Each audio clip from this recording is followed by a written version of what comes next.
Мен карточкамды шығардым жаңа. Мінеке қараңыздар.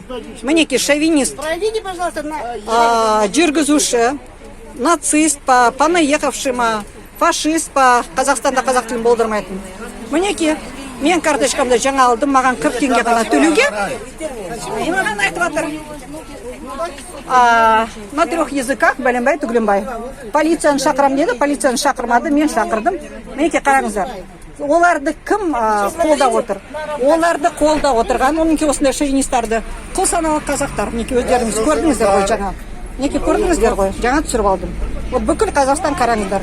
Енді қазір Керекудің полициясы Скляр бастаған.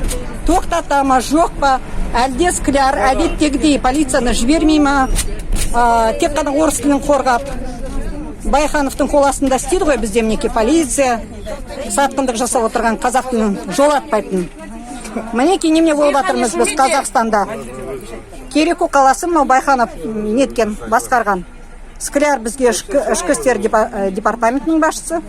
Мінеке сол Асқар деген, Аслан деген ба, Қалиақпаров парамен ұсталды.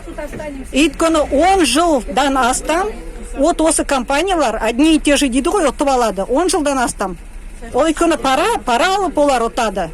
10 жылдан астам тендердан тек қана бір ғана компаниялар, әр компания осы РАС, Наурыз, сосын тағы да қандай еді, таксопарк, сосын автокомбинат жауапкершілігі шектеулі серіктестігі, автопарк, тек қана осылар ұтып алады.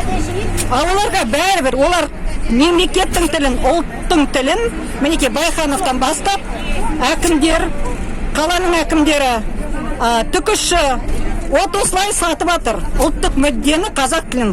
Понаехавшылар миллиондап мінеке кіргенде, біздің мінеке тәуелсіздікке мына төнген тікелей қауіп болып жатыр. Мінеке осылай. Сөзі бол бауырым? Дұрыс, айта берсін. Мен түсем қазір. Түсетіндер бар екен. Жақсы. Сау болыңыздар. Рахмет бауырым, рахмет. Мінеке. Мінеке. Қараңыздар. Бүкіл Қазақстан қараңыздар. Қазақша. Қазақша. Өзіңнің қалтаңнан төлейсің айналайын. Қазақша айтпасаң өз Қазақша. Өз қалтаңнан төле. Нақұрыс. Қазақстанда болдырмайтын.